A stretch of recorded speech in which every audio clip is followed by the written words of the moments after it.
Functions of the muscular system. Movement is one of the main functions of the muscular system.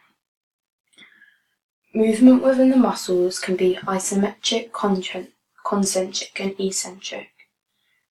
When movement occurs, agonist and antagonist muscles move. Movement happens when tendons pull the muscle across the joint or the bone for movement to happen. The skeletal muscles are attached to the central nervous system. Controlled by the central nervous system. When different types of sporting activity occurs, different types of skeletal muscles move.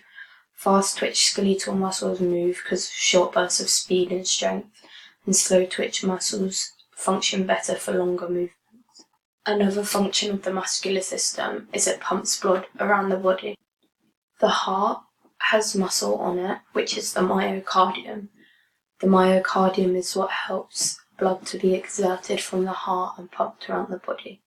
This pumps oxygenated blood for aerobic activity and helps this is controlled by the autonomic nervous system, which is mostly responsible for your bodily functions.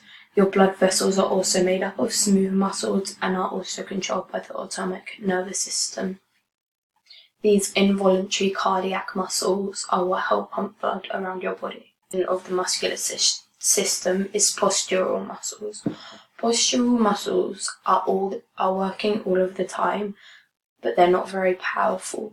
They're what keep you upright and in posture. If your postural muscles are stiff, weak, or tight, it can throw off your alignment and your posture can be bad.